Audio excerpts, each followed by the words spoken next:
This is Writers on Film, the only podcast dedicated to books on cinema.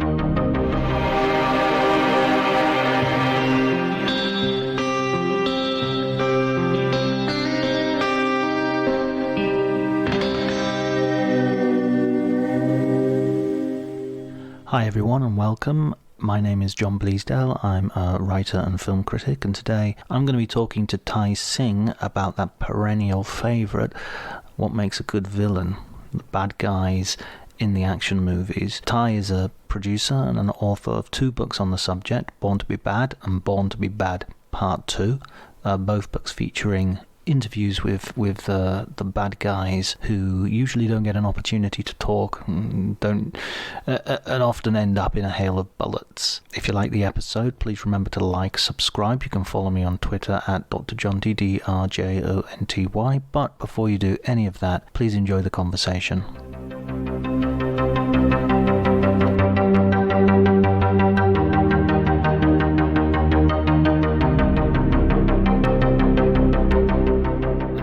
I think can make or break a good action film, and books have already been written about all the heroes. You know everything you need to know about Arnie and Stallone and Bruce Willis, and if you're writing a book, you're going to need access to those stars. And when I started out, I had nowhere near the credentials or kind of the access that would be needed to kind of interview those people. But the actors that have played bad guys in a lot of the films I grew up watching from the 80s and 90s, they are a wide mixture of people, from like British stage actors to stuntmen to, in some cases, ice skaters and ballet dancers. They're weightlifters. So they come from a whole range of sectors, and just being able to talk to them was much, much easier than reaching out to Hollywood's A-list stars. Yeah, and you get that with your interviews. There's a real sense I got from reading. I've only read the second volume of your book, so I put my hand up there. That's fine. But I got a feeling from the interviews that they were really keen to talk about it. It was a real sort of sense of, oh yeah, nobody usually talks to us, so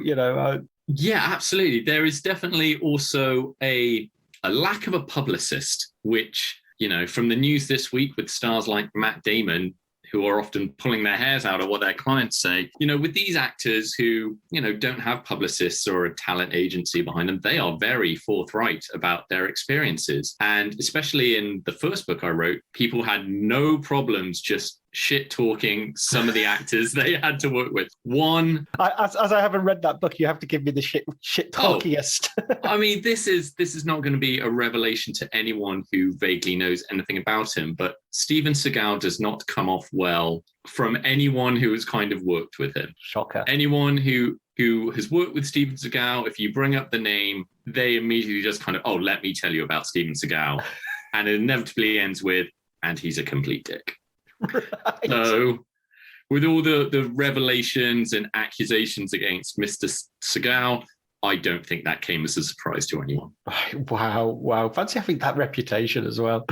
But, because these guys must know they have this reputation. It must come back to them, or not? Are they just surrounded by a court that shields them from that kind of criticism? Sure, the bigger stars do, because a lot of the people I've worked with, I've worked with people like Stallone and Arnie, and depending when they worked with these stars in their careers, the stories vary wildly. So I've interviewed people who've known Arnie throughout his entire career, and they have nothing but great things to say about him. I've met people who worked with him in the later stages of his career where he comes over as a bit arrogant.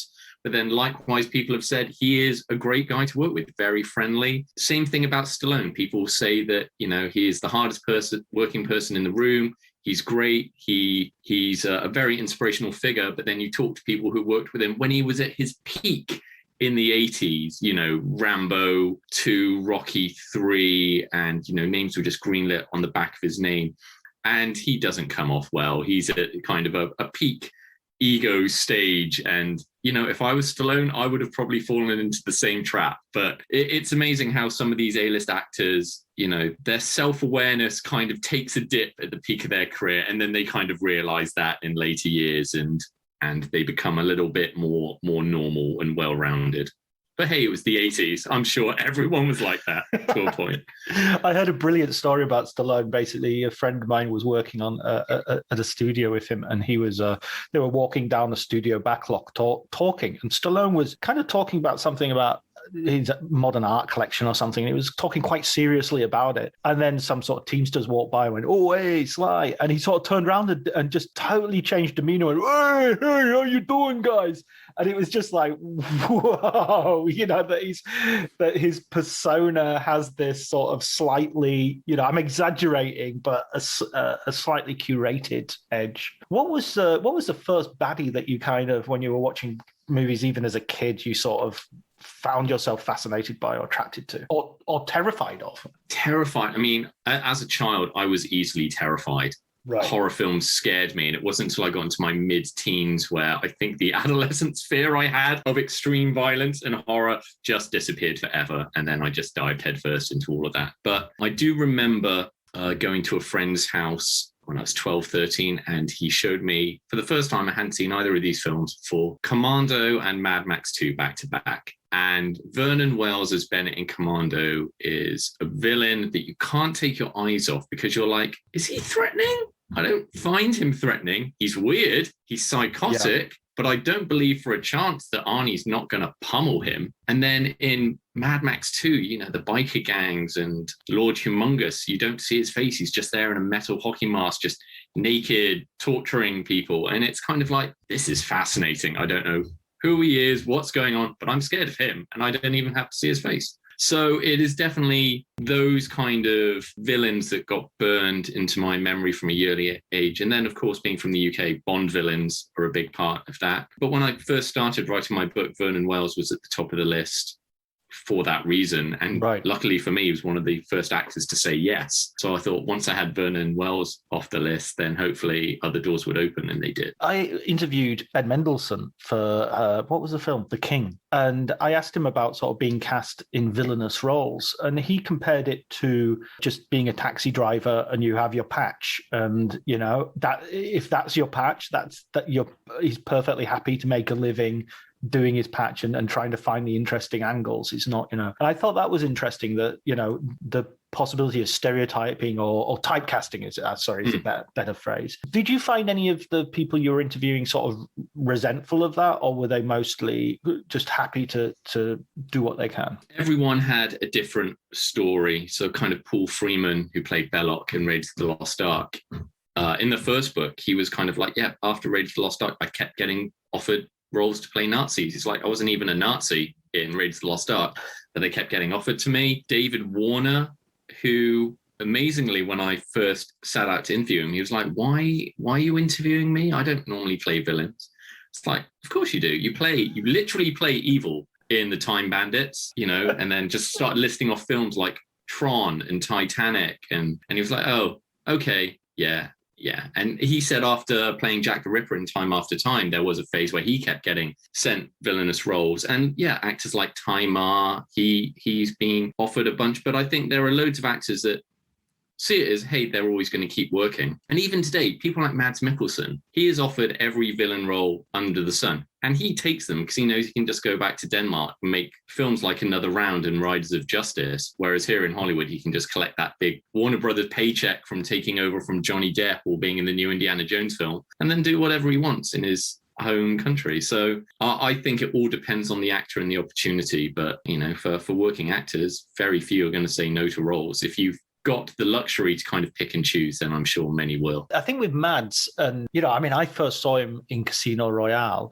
but then I went back and watched his work in Pusher, particularly Pusher 2, and he's amazing in Pusher 2. He's such a, and then obviously he's become widely recognized by everyone, I think. But I think, is it something almost physical that a certain very distinctive look seems to be important, I think it all depends really when the film's getting made, because obviously in the 80s you had people like Stallone and Schwarzenegger and they're big muscle bound guys, and you needed people to kind of go up against that type of of hero. But then you also had the more sophisticated bad guy like Alan Rickman in Die Hard. So it all depends on the film and who the main actor is, because obviously in the 70s, your action heroes were kind of Charles Bronson, Clint Eastwood. So you had people like Andrew Robinson playing not the Zodiac killer Scorpio in Dirty Harry. And he's just like... basically the Zodiac killer. Yeah, he's just a weirdo. And at no point do you think that he's ever a physical threat to someone like Clint Eastwood. And then in the 80s, you kind of get big, jacked up bad guys who are former weightlifters or stuntmen that can fight people like Arnie and Stallone. And then in the 90s, when action heroes kind of slim down and get more slender and look like Keanu Reeves or Christian Slater or Brandon Lee, you get a different type of bad guy altogether, martial artists or actors with Oscars under their belts suddenly started being offered these villainous roles because it's just more appealing. And after the success of Alan Rickman, it's like, let's get some thespians in here to shake things up. So it's everyone's different. And I thought that was the great thing about interviewing these actors, because no one really had the same story. Talking about thespians, even Steven Berkoff predates Alan Rickman as that kind of 80s bad guy with those those crazy eyes. I mean, I guess that's what I mean by sort of physical characteristic. The sort of the mad stare, the ability to stare someone off the screen, basically. It's actually Berkoff's birthday today, I think. Yeah, I interviewed him for the first book, and he was very upfront about how he doesn't like making Hollywood films. And while he was like on the set of Beverly Hills Cop or Octopussy or Rambo 2, he would be just in his trailer writing plays, just kind of going, I will just get through this testosterone-fueled nightmare, and then I'll just go back to the UK and do my own thing. Because he was, savvy enough to realize that this will open doors. He doesn't necessarily enjoy the experience, but it's an opportunity. And, from making a Rambo, he can fund 3 of his pet projects. What about, there's always a line with a lot of these villains. I mean, I sort of was thinking, because I was reading your book and I tweeted the other day about how, a villain that you don't sort of love to hate in a sort of camp, enjoyable way, but you really do just sort of fearsomely hate. What's one of those villains for you? There's a villain that I hate because he's a dick. But weirdly, he is also 100% right. And that is William Atherton in Ghostbusters playing Walter Peck. So I interviewed him for the first book. And essentially, he is an obnoxious bureaucrat. He is rude. He's pushy. And when you're watching Ghostbusters, you're like, yeah, Peter Venkman, stick it to this guy. He's a prick. But he is 100% right. He's working for the Environmental Protection Agency. And for all he knows, these con artists are, convincing people they've seen ghosts. They are possibly storing unlicensed chemicals in their basement.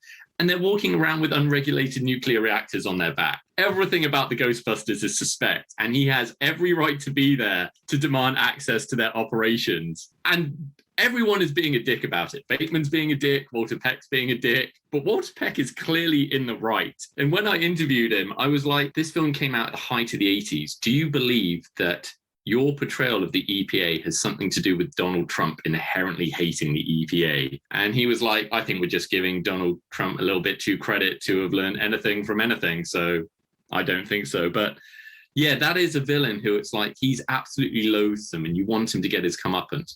But he is 100% right in what he's doing. That's such a good point. I always think he's an interesting actor as well because he starred in one of Spielberg's first, I think it was his first cinematic film. Yeah, the Sugarland Express. Yeah, with Goldie Hawn. And he's sort of like a lead character, but he's a sort of lead character in that sort of 70s way of being a bit of a loser and a bit of an outsider and not particularly heroic. But it's just funny how his career went from that to playing, as you say, the Peck in Ghostbusters. And doesn't he turn up as an obnoxious FBI agent in Die Hard as well? He's a reporter. He's Richard Thornburg, who endangers the McClane family by putting them on TV. And then he's also punched in Die out Hard by the wife. He does. Bonnie Bedelia smacks him around the face. Yeah. Oh, man. Not really. I'm hoping it was pretend, but You'd hope so. I don't know what kind of set John McTiernan runs, but yeah. I can't help but think, though, it's almost like an atavistic thing that when I see actors in different roles, I just assume it's the same person, if you know what I mean, just the same character as well. So it's like, God, this guy's got some bad luck. Just keeps turning on. What's that? There's a book, is it David Thompson wrote, called 10 Bad Dates with Robert De Niro, which is just Really? Yeah, which is just a list of, I mean, it's a book of lists, essentially. But one of them is, all the dates that you see Robert De Niro have in movies and how terrible they are. Taxi Driver, it dates Sybil Shepherd to the porn theater. And, so apparently, yeah, De Niro is not, regardless of what Bananarama sang, he's not a good guy to go on a date with. So what about like so that he's one that you sort of hate. What about one that you fear? Because I don't think you'd fear Peck, would you? No. Because I remember it's come up in quite a few podcasts that we've done, quite a few episodes that we've done. But I remember really being absolutely terrified of Darth Vader. I mean, I saw it on the big screen. I was very young. I was like 6 years old, I think, and it just terrified me. I think as a child of the 80s and 90s, for me, Darth Vader was always there. So I don't have that kind of, who is this man? He's terrifying. It's just Darth Vader, pop culture icon. But the villains that I always found the scariest were the ones that clearly couldn't be reasoned with and didn't have any semblance of humanity. So, someone like Alan Rickman in Die Hard, you're like, oh, he's charming. He doesn't really have to kill people unless he has to, even though he's going to blow up all the hostages in order to get away. You kind of feel that if he likes you, you might, be able to talk your way out of it. But it's the villains who they're like, I think, Scorpio in Dirty Harry, where he's so unhinged. He's slapping children around on a bus. He's just coldly sniping people from rooftops. It's like, there's no way into that character. You're kind of like, you are terrifying. And as a result, actually, the actor Andrew Robinson, casting directors were afraid to meet him as a result. He didn't work for years afterwards because he told me one story of where he was walking up the path to meet a casting director at Warner Brothers, and then they recognized him, and then they canceled the interview and told their secretary to send him away because they were that terrified of him after his portrayal in Dirty Harry. So it wasn't till, the odd role in Cobra and Hellraiser and then Deep Space Nine, where he plays Garrick, that, he started working again. But there was a fallow period for him because he was so effective at playing a psychopath. And these casting directors presumably have worked in Hollywood. They understand what a film is. They understand what the actors are. You would have thought so, but apparently not. No. It's like that guy, he kidnapped kids in a bus. I'm not talking to that guy. Yeah.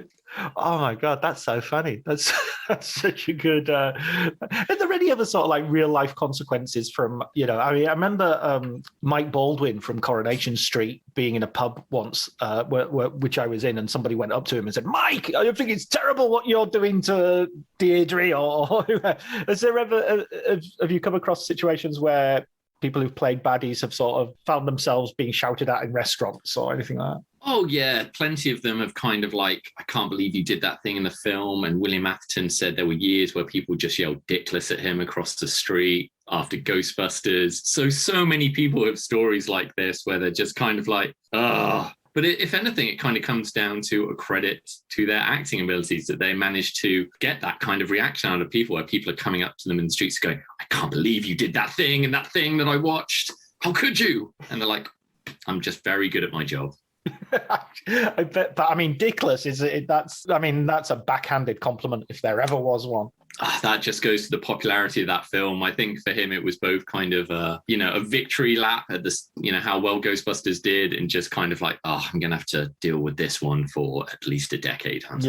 I'm with my kids. I'm with my kids. Guys, I'm on a date. I'm eating out. What are you doing? Oh, unbelievable. Oh, wow.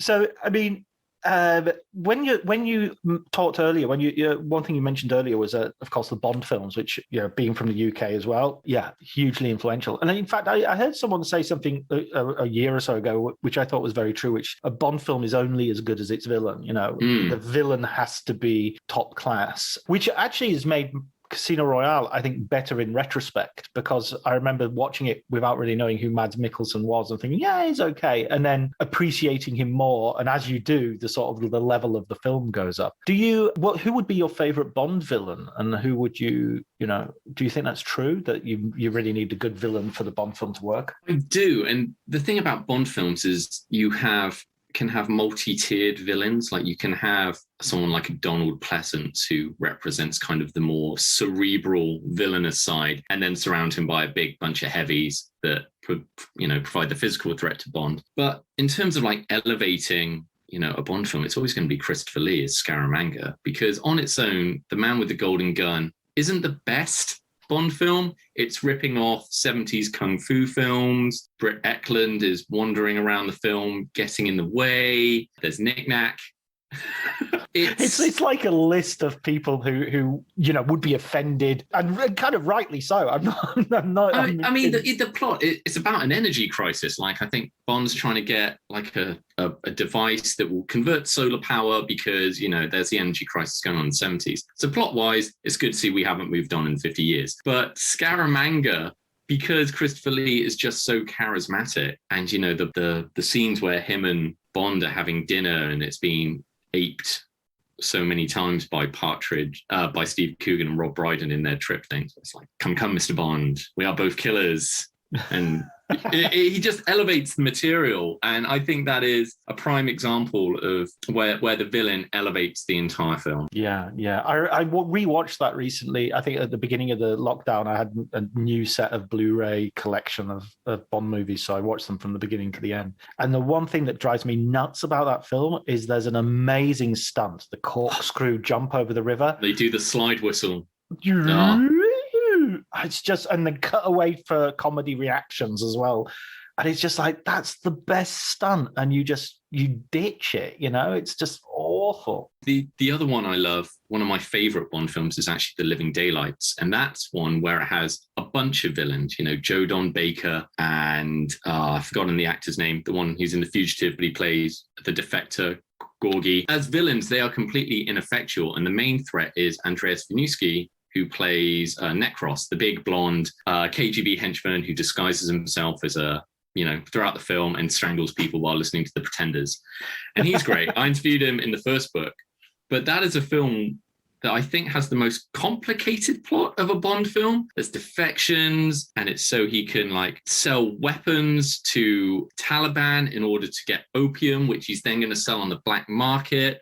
So Bond's got to team up with the Northern Afghan Alliance to stop the Taliban and the Rush. It's so overly complicated, more than a Bond film needs to be. But I love it so much because of the bad guys. I love Timothy Dalton. It feels like a real Cold War thriller that suddenly ends up in Afghanistan. And it does have that great stunt where they're on the back of the plane, on the cargo net, fighting each other. And yeah, I think Andreas Winewski, on the back of being in a Bond film and also being in Die Hard, where he plays Carl's brother, Tony, who's killed at the beginning. He thought he was going to have a very long career in Hollywood where he would just play big blonde henchmen and Nazis. And that never happened for him. He was just the odd bit part here, showing up in Mission Impossible as Vanessa Redgrave's right-hand man, and then reprising the role weirdly in Ghost Protocol, where he has no lines. That is an actor where, you've been in two big films, you're like, hello, Hollywood, I am here, and nothing. Wow. And then there are certain actors who seem to work on 5 films per year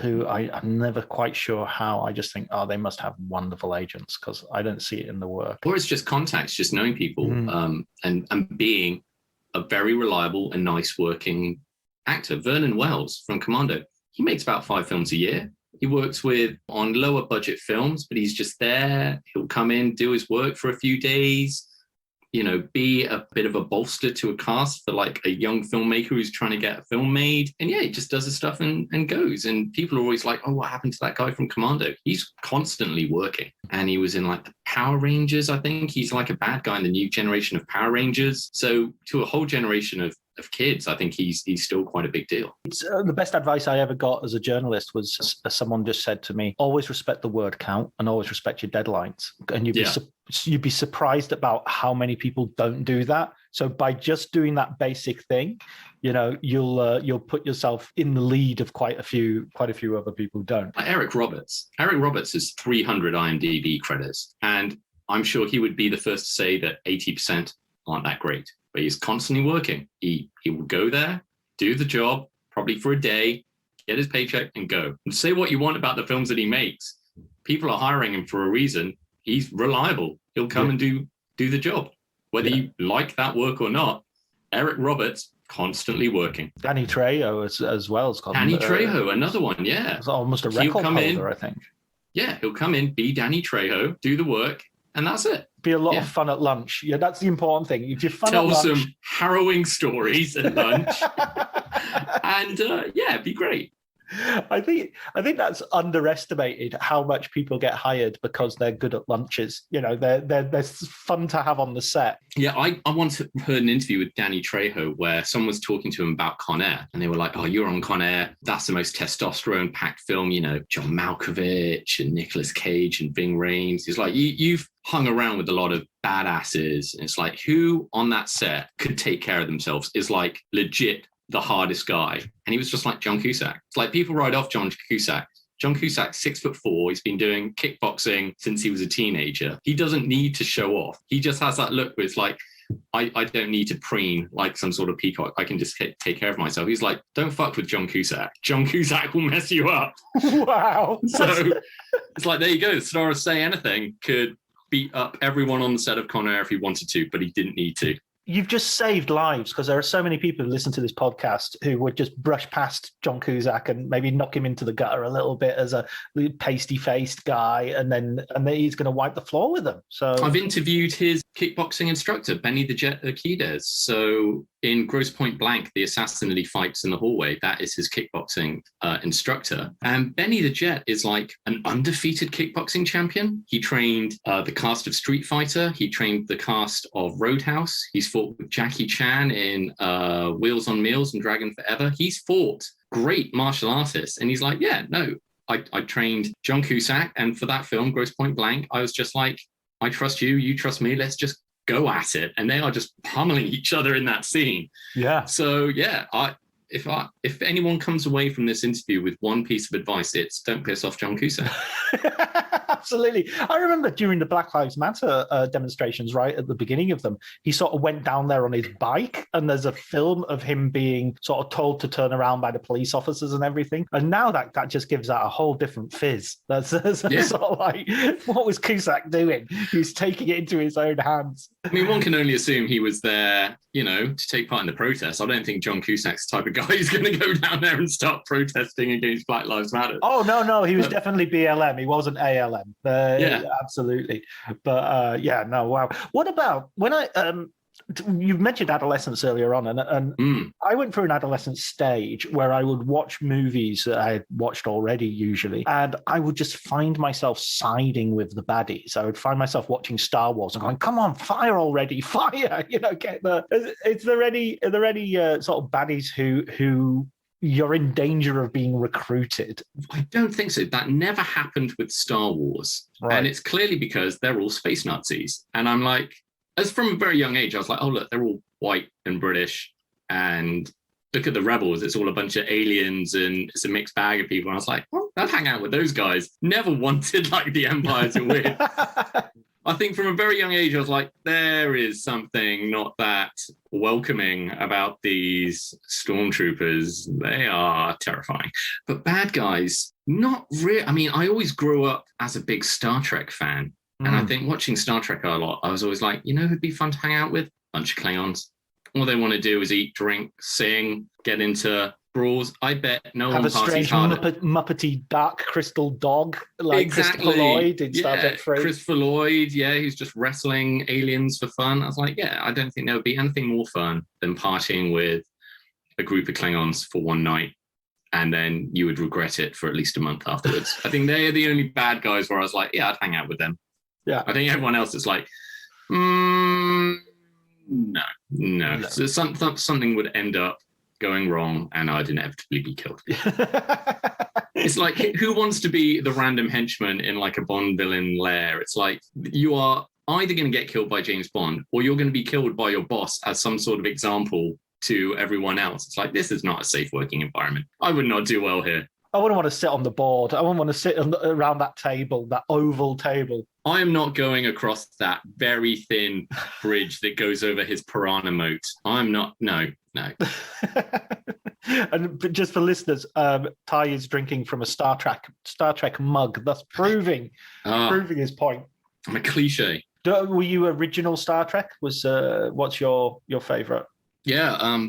Well, I mean, Star Trek. When you grew up in the UK in the 90s, Star Trek was always on. Yeah. So 60s Star Trek was on Friday nights. Next Gen was on Wednesdays. When Deep Space Nine started, that was Thursdays, and Voyager was on Sundays. So my dad had a lot of 60s Star Trek recorded from when it was on in the 70s after Newsround.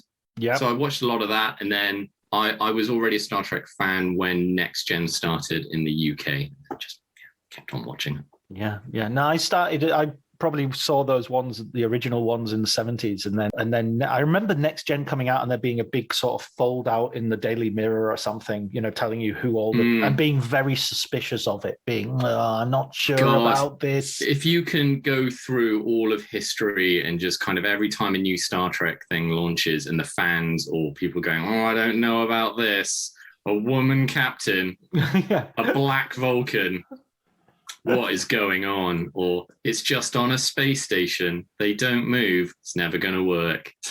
Every time it happens, every time there's a new Star Trek series, it's like, I can't tell sometimes which fandom is the worst. I just any fandom that is called a fandom is any fandom. Star Wars, Batman, James Bond. Every time there's a new casting, it's like, this is going to be the worst Batman ever. I can't believe they cast Heath Ledger as a Joker. It's going to be the worst. What, this actor's blonde. He can't play James Bond. Who is this 6'4" Australian playing Wolverine? It should be Bob Hoskins. It's like throughout history, fandom is consistently wrong. And every time there's a new casting, it's just another wave of, they're inevitably going to be wrong in a year, but let them burn their effigies and everything in protest. It's like, it's unbelievable. It's exhausting. And yet the unearned arrogance remains somehow that they're going to be right about this as well. This isn't Star Trek. I'll tell you what Star Trek is. It's a Star Trek I have in mind. Star Trek suddenly now politically correct. Oh my God, it wasn't inclusive in my day. It had the first interracial kiss on American television. It's exhausting. Fandom. I blame social media. It amplifies the worst possible voices in every possible fandom. And you're like, does no one enjoy anything? Because it seems like no one enjoys anything anymore. When I keep turning this into a nostalgia fest, but still, in the old days, son, we had, if you were a fan of something, you expressed it through fanzines. And that took a lot of effort. You had to actually make them yourselves and print them or even write letters to magazines. And doing that was such an effort that you only did it if you were enthusiastic. You didn't do it if you hated something. You just went, I'm not going to bother with that anymore. I mean, I don't agree with it, but I respect all the people that wrote letters to Warner Brothers protesting when Michael Keaton was cast as Batman, voicing their outrage that Beetlejuice was doing it, or that, some bold-headed Englishman was going to be the captain of the Enterprise, because there's only one captain of the Enterprise. It's William Shatner and writing letters. I appreciate that effort. If you're going to stick to your guns, write a letter, fold it up, get a stamp, walk down the road, put it in the postbox. If you're going to go to that much effort, then you clearly care. But Jesus Christ. Social media. It's definitely lowered the bar of effort for being a dick. Essentially. Okay, let's get back to baddies because otherwise fandom is the baddie. Fandom is the ultimate baddie. Yeah, and it must be defeated at all costs. Absolutely. Who's the funniest baddie for you? Who's a baddie who's been most sort of makes you laugh the most? That's a good question. That's a great question. I'm trying to think now, because I remember reading an interview with Joss Whedon. This is back in the day. Yeah. And it was when he was making Serenity, and he cast all these kind of comedians in dramatic roles. And he said, comedy is the hardest thing to get right in terms of timing and everything. If you're good at comedy, you're good at everything else. So that's why he casts lots of comedians in dramatic roles. And I'm trying to think of like an actor who is a comedian that has done a villainous role very well. And now I'm struggling. Someone like Christopher Lee, now that we mentioned him in Star Trek 3, that man... Christopher Lloyd, yeah. Sorry, Christopher Lloyd, yeah. Christopher Lloyd, because of Taxi and Back to the Future and, even showing up in Cheers as a weird painter. He's very good at just kind of going from deranged to adorable. For some reason, that's one sticking in my mind. Michael Keaton is another one. He's got a film coming out called The Protégé that Martin Campbell's directed. He looks like he's the bad guy in that. Michael Keaton is a funny guy. What about Robin Williams in One Shot Photo? That's One Shot Photo. I find him creepier in Insomnia. Yes, yeah. Because he's so... it was all an accident. I didn't need to kill this girl. I really liked her. And I find that creepier than just kind of like 1 hour photo where it's like, you're creepy. But it's kind of like in Insomnia where he's trying to justify what he's done and say, we really liked each other. And And Pacino has that killer line where he says something like, it took you 3 hours to beat her to death. And it's just like, oops. That is a good call. Robin Williams, that is very unnerving when he plays a killer. Yeah. But in that case, he's not being funny. He's a comedian who's playing against type. I was thinking... I'm going to come back to Alan Rickman as the Sheriff of Nottingham. Yeah. Because he is in his complete own film. Kevin Costner's in a completely different film. And Alan Rickman is just storming around the castle, demanding statues being made of him, getting women sent to his room, cancelling Christmas. He's great. He elevates that film so much into what would otherwise, just be a standard 90s, sword waving action thing with Alan Rickman there. And he's just there picking his teeth while, the merry men are getting slaughtered. Yeah. Alan Rickman, I think. Yeah. That man was legit hilarious. Everything from like Galaxy Quest and then just taking that kind of dryness and just putting it into the Sheriff of Nottingham. I loved him in Bob Roberts as the sort of chief of staff of Tim Robbins' sort of right-wing, outright sort of congressman running for president. And I don't think I've ever seen that. I'm going to have to look it up now. There's a brilliant bit where he's shot. Bob Roberts is shot. It's not a spoiler. It happens sort of halfway through. It's not. It's a kind of faux documentary. So and Rickman, who is this sort of Prince of Darkness in terms of being his press agent and everything, sort of says he's giving an interview outside the hospital, and he says at the end, "Excuse me, I've got to go and pray." and walks off, and you just think this guy is so good because he's the last person ever to pray. So it's just this sliminess is complete. I was also thinking of Dennis Hopper. I mean, obviously in Blue Velvet he's terrifying, but there's also a weird line of humor in that role. And then he turns up again in Waterworld, and he has this line where he talks about one tear rolling down my manly cheek at one point. And I don't know, he just seems to have a lot of fun even when he shouldn't. I think that was after Speed, where they were like, Speed was such a big hit, let's put Dennis Hopper in anything and let him do whatever he wants. I think when you give an actor like that just free reign to do whatever they want, it's always good fun. Whether it matches the tone of the film or not is another matter altogether. Well, as you say, it becomes sort of like a different film in those scenes. David Lynch had a brilliant story he tells in his autobiography about casting Dennis Hopper for Blue Velvet. Basically, Hopper went after the role and phoned him up and said, "Look, you've got to give me this role. I am Fat Frank Booth." And Lynch said, Dennis, that's both really, really good news and really, really bad news.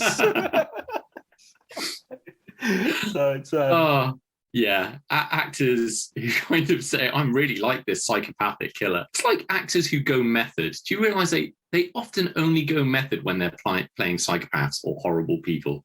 No one ever goes method when it comes to playing a nice person. Maybe Daniel Day-Lewis for Abraham Lincoln. Maybe he was going around like freeing people and... Gangs of New York, he was going around Rome picking fights. Of course he was.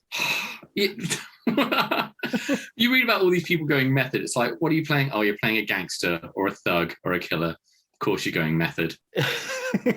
Yeah, you're playing somebody who cleans toilets. Yeah. Are you going method on that one? Oh, no, you're not. What a shocker. I'm getting the impression that you think that method acting is a self-indulgent scam. I'm definitely from, the apocryphal tale of, Laurence Olivier on Marathon Man, talking to Dustin Hoffman, who's been up 3 nights to portray being tired. And Laurence Olivier just goes, have you tried acting? Just act. There's a really good story John Boorman tells of Burt Reynolds on Deliverance. And they had this scene where he's supposed to go through these dangerous rapids. And they said, okay, bring the dummy on. We're going to send the dummy down and film it. And Reynolds was like in his most macho stuntman sort of persona. It's like, no, it'll be rubbish. I'll do it. So Boorman's like saying, look, we can't risk you.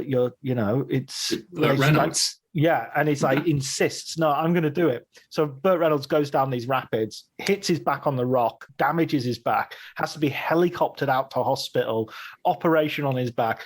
Boorman turns up 2 days later to see how he is, and he's stretched out, and he says, what was the shot like? What did it look like? He said, it looked like you were a dummy. After doing all that, he still looked fake, Yeah. Okay, what about this is another thing I wanted, because I was talking to somebody recently about Nobody, the new Bob Odenkirk film, and I was kind of saying, it's all a lot of fun and everybody enjoyed it and everything, but it's kind of quite noxious as well in terms of its, the messages it has and everything. And I know there's a lot of resistance to people talking about the ideological impact of, of big action movie entertainment. But, who the baddies are is kind of a very big ideological decision. And so if we go back to as you were saying, if you go back to Star Wars and everybody's white and British and okay, we can read them as the Nazis, even though, it flips a nationality to some degree. I think the uniforms are a dead giveaway. Yeah. The Triumph of the Will celebrations by the rebels, led by a southern farm boy, somewhat complicate matters. But I get you. So that's also a question I sort of wanted to ask you, is that this idea of, is it going to be Eastern European mafia who are acceptable? Is it going to be Indians, American Indians, Native Americans in the B movies? Is it going to be Tariq Ali or someone in True Lies? Who are, or even what was it in Back to the Future? Was it sort of Middle East? Syrians, right? Syrians. No, Libyans. The Libyans. Right. In their VW van. Yeah. And there's an even worse. There's a really, really, really racist film with Jeff Goldblum where it's I can't remember the exact nationality, but it's Middle Eastern terrorists, and they're all played by the directors in brownface. Essentially, it's not even Steven Spielberg is in there, I think, somewhere. So how do you feel about that? Is there the sort of films that you find it difficult to like because the villain is coming from that, or do you just write it off as that's that particular moment and it wouldn't be the same today? But that's really good because a lot of things are the product of their time, and I'm someone who's half Indian, so like at this point for half of my life post 9/11 and even before 9/11, if anyone shows up with brown skin, there'd be me and my brothers going, he's going to be a terrorist and he's probably going to be dead in whatever. There was this one season of 24. I was a big 24 fan growing up. I think it was the 4th season. And Cal Penn, who is a very funny Indian actor, and I think he's even worked for the Obama administration. But before then, he was playing a Muslim student in 24. And terrorists detonate a nuclear bomb in LA. And he is suddenly beaten up by 2, Johnny rednecks in the street of LA who are like, oh, you're a terrorist. How dare you do this to our country? And he's saved by this lovely white family who take him in. And then lo and behold, he's a terrorist and takes him hostage. And I was watching it going, what the fuck kind of message is this? So yeah, I'm very conscious of, when something is made and what message it does send out. And I think Middle Eastern terrorists, whether it's Executive Decision or True Lies, they are a trope that Hollywood does go back to the well with very often. However, today, what I've noticed is terrorists seem to be people who seem to be inherently anti-capitalism and trying to tear down this old world to rebuild a new one. Most recently in Falcon and the Winter Soldier, where the flag smashers were, people who had survived the blip or the snap in the Marvel Cinematic Universe, where countries had all kind of come together to survive half the population getting erased. And they were dedicated to feeding people. And then somewhere along the lines, the filmmakers were like, well, we can't make them too sympathetic. Let's make them burn these aid workers to death or something. And I was like, this is very odd. And also environmental terrorists, people who are like environmentalists. And I remember reading Tom Clancy's Rainbow Six book back in the day. I think that was early 2000s. And the people in that are people who want to stop overpopulation. I think they're going to release a virus to kill people because they want to save the planet. And, even Thanos in the Marvel Cinematic Universe is someone who, is basically resources are running out. He wants to be completely clean about it and just remove half of everyone, when really he should just kind of maybe get rid of the people that seem to be using up all the resources or create more resources. There are so many ways he could have done. Or you're in a universe. I mean, it's kind of infinite. Yeah, but it's very interesting who Hollywood is making villains these days. The Russian mafia seem to be a go-to one for like the John Wick and Nobody, and even in Black Widow, it's always, it's never the Russian government. It's always, they're a Russian Black Ops side unit thing that's separate. Russians seem to be infinitely villainous. I think the Middle Eastern trope may have been worn out now, finally, after God knows how many decades. Interestingly, China isn't that big a go-to villain because these films often have to play abroad. Well, they famously flipped Red Dawn, the remake of Red Dawn. They flipped from China to North Korea and digitally changed all the flags. Yeah, and even, it's very odd. I think North Korea no one takes North Korea that seriously as a threat in movies, because it's like, what are they going to do? Except maybe in Olympus Has Fallen, where suddenly they take the White House. Yeah, I think these days it's always kind of the big multinational industrial military complex types, your Blackwater types, people who just seem to have armies of mercenaries. And I think that is the most interesting villain, because these days you do have lots of mercenary groups doing America's bidding around the world, or private contractors or people like that. I would like to see kind of more Rupert Murdoch, Mark Zuckerberg types be portrayed as villains. I think the Bond film Tomorrow Never Dies was ahead of its time in having a Rupert Murdoch film, type person trying to orchestrate a war in order to sell newspapers. Maybe that bit hasn't aged that well, but the rest of it to get broadcast rights in China or whatever it is. But, in terms of manipulating information and everything to kind of move political events, I think those are the most interesting ones. Multinationals with mercenary armies. I think is where I've settled. Are there any? Would there be any films that sort of like you find difficult to watch because of the sort of the group which is targeted, or are you able to sort of take it with a pinch of salt and just consider the context and not? I never was really into John Wayne films. Because it's always the Native Americans that are the bad guys. I like the Westerns where it's like bandits or Confederate raiders, or it's, Yankee raiders and, the spaghetti Westerns. I was going to say the Sergio Leone films, American Indians don't even, Native Americans don't even turn up. Exactly. And same with stuff like the Magnificent Seven or the Wild Bunch. It's always kind of like warlords. But, where it's Westerns, where it's like, we've got a bunch of Puerto Rican and Mexican actors, and we're going to say they're Native Americans. Those ones never really sit well. I think those are probably the only ones. I'm more fascinated by when Hollywood finds like a trope and makes about 5 films, becomes fascinated and makes 5 films around it, like the Yakuza. It's like, we're going to make Black Rain, Showdown in Little Tokyo, Crying Freeman, and there's like for 5 years, it's like, we're going to make films about the Yakuza or Haitian warlords doing drugs in New York, like they show up in Predator 2. And it's like, I like those quirky things. It's like, we're going to do it on the triads and stuff like that. Something exotic, or, white supremacist, Ku Klux Klan on the rise things, where it's just kind of like a broad swath of it's Native Americans or it's Muslims. It's like they are the least interesting type of films to me. Yeah. So like Die Hard, where it's like they're not terrorists aligned to any political leaning. They're just bank robbers. They're just robbers. They're thieves. That's it. That's more interesting. That's much more interesting. More complicated, and yet at the same time, I mean, it's multi-layered. You know, he's actually playing with our own fears in order to distract us. You know, the Alan Rickman, Hans Gruber in that. What about? Is it going to be a third volume? Are there some people that you'd really love to get that you haven't been able to get yet? That's why I did the second volume, to kind of get people that I didn't get the first time. And while I got a whole bunch the second time around, there are still a few that I wasn't able to get, but I don't think it's enough names to justify a third volume. So I think I'm tapped out now. Yeah, in terms of like writing another book, I've got a few ideas. I was working on one, but I've kind of shelved it for now. I was into, it was all about kind of interviewing people who were there on notoriously, famously difficult productions.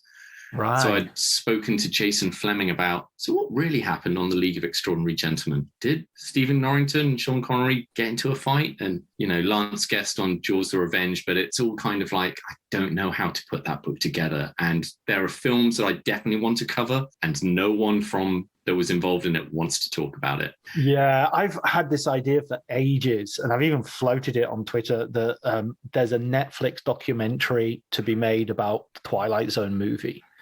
You know, because it's just such a fascinating story, and it's just, but at the same time, you know, it's would be so frightening from a legal point of view that you just wouldn't get in there. So many big names are attached to that film that have no interest in such a project coming out. Absolutely. But if you're listening, Dear Mr. Spielberg, it was just an idea. We're not serious. Yeah. No, that's great. So what would be your, well, I hope I mean, that sounds like a really good idea. I'd really like that. And I've just finished reading Mark Harris's book, Scenes from the Revolution.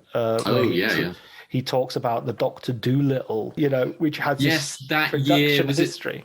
Was that 1970, 1971, the year Hollywood kind of went independent? So no, it's earlier. It's 68. 68. I mean, it's the 68 Oscars. They might have come out in 67, but it's the 68 Oscars. And so it's Dr. Dolittle, In the Heat of the Night, The Graduate, Guess Who's Coming to Dinner, and Bonnie and Clyde. And then when did Easy Rider come out? Was that 70? So it's kind of like studios are still banking on stuff like Dr. Dolittle, and then films like Easy Rider are taking over. Yeah, I get a feeling Easy Rider's 69. I think it's just under the wire of the 60s.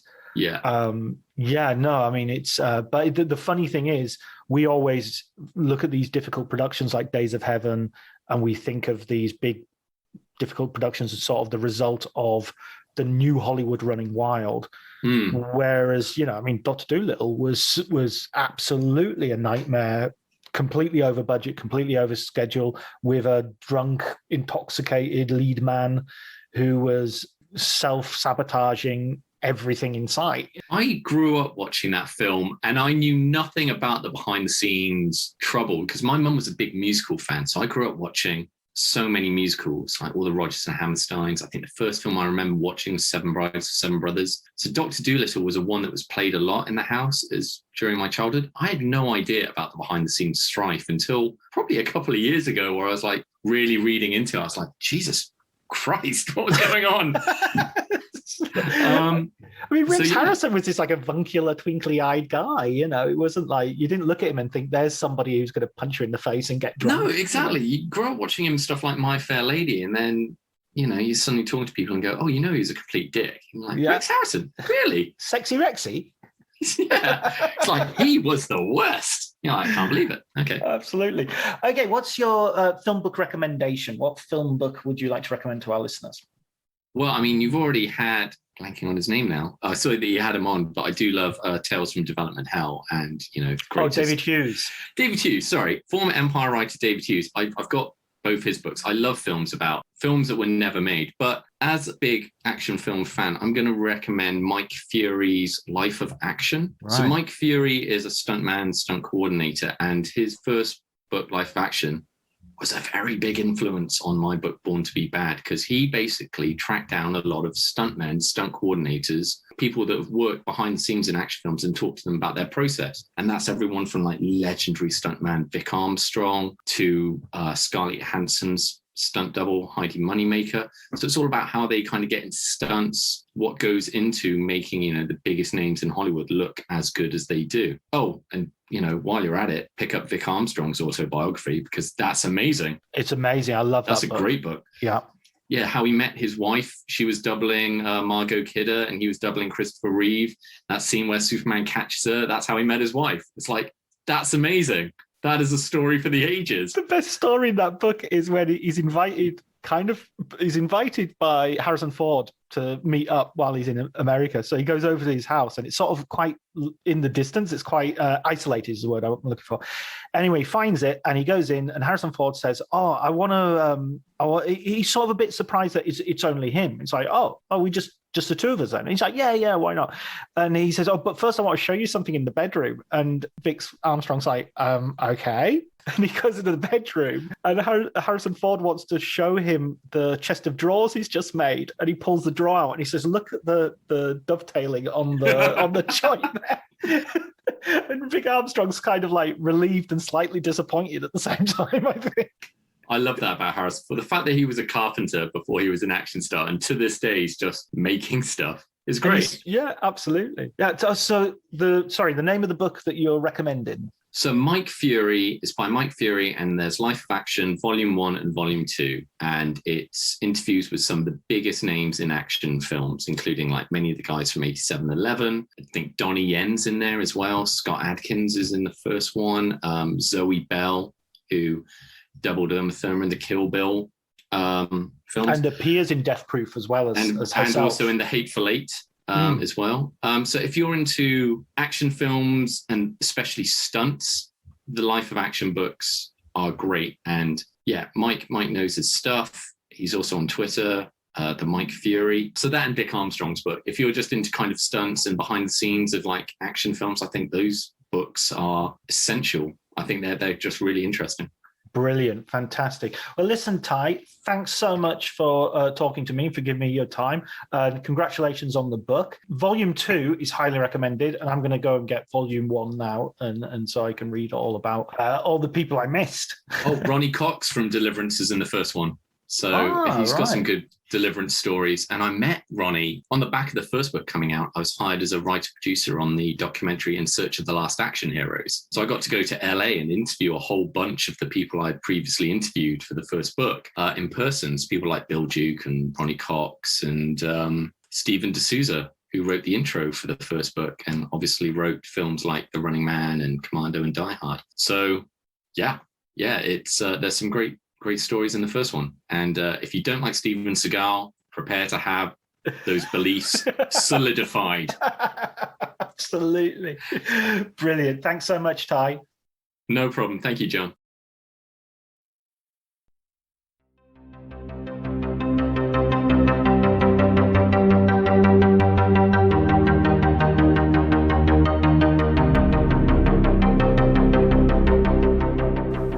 So that was our conversation, me and Ty.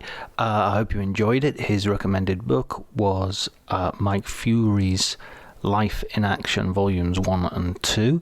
He also recommended Vic Armstrong's autobiography, which I can highly recommend as well. It's a brilliant book. Thanks as ever go to Elliot Atkins for the music and Ali Harwood for the art. Until next episode, please take care.